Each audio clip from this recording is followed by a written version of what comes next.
Hello there and welcome to this episode of World Cricket Chat, looking at the opening test of what promises to be an exciting series between Australia and South Africa. Wacker in Perth is the venue and I'm Suneer Chowdhary.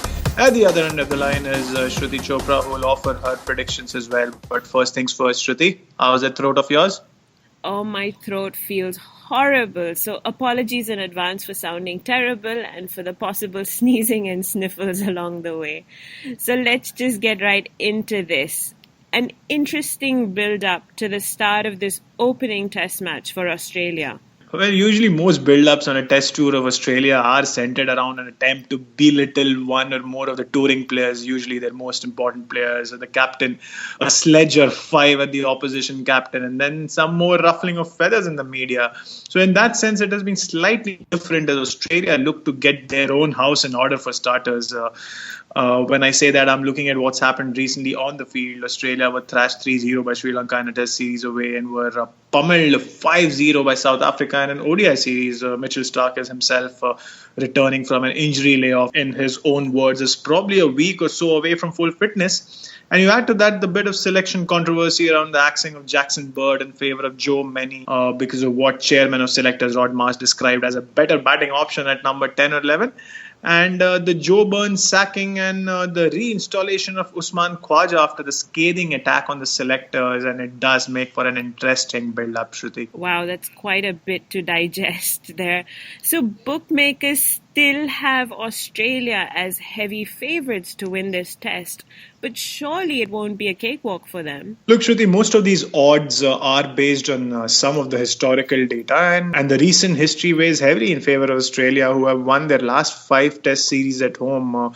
In fact, that series lost to Sri Lanka, and Sri Lanka was a rare series loss for Australia, who have been doing well as well, apart from the subcontinent. The ground reality is that Australia should still hold the edge, but for them to win this test match and indeed the series, there is a definite need to say that the host need a strong showing. They will need a strong showing to live up to those ultra favorite odds, especially because of some of the confidence that has been shown by South Africa in recent times as well. But more of that in a bit. First, how is it looking for Australia in this series? Australia seem to go into this game with a huge weight of responsibility.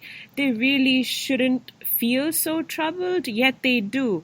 They will have to focus better on their plans. It's this focus that will bring their strategies together and make them a stronger unit. Now, batsmen in the first innings will need to start off more cautiously. A little sensibility will go a long way in making their first innings count. Australia's bowlers should be a lot more impressive, quite miserly and defensive when needed. It's Australia's second innings that worries me more. Batting seems temperamental and probably not as effective as the first innings. Bowling too seems patchy, so despite a good start, the bowlers could be a little too expensive. Now, you were talking about South Africa and their confidence. Just a little bit more on that?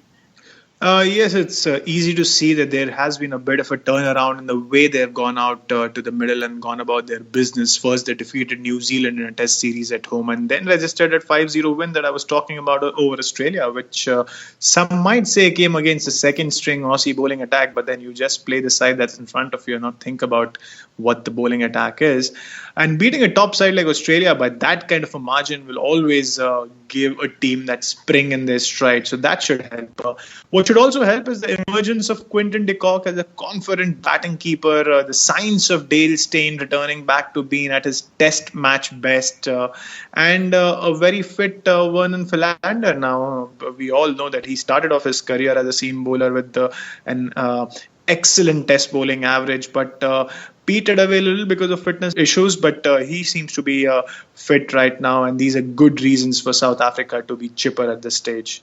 So do you think South Africa are serious contenders in this series? I would definitely call them as serious a contender as any that have toured Australia in recent times. The squad is a fine blend of experience and youth despite the absence of A.B. de Villiers. There's Hashim Amla and Faf du Plessis, who have both had great success in Australia in the limited time that they have played in the country. And I've already spoken about Steyn and Philander, while Quinton de Kock, Temba Bavuma, and Tabraiz Shamsi could be those that take the South African cricketing legacy forward. The last of these names, Shamsi, is yet to bowl in Test match cricket and might not be the first choice spinner for now, but he could well be a joker in the pack for South Africa. He bowls the more unorthodox form of left arm spin bowling in the Chinaman and has found success in limited overs cricket as well.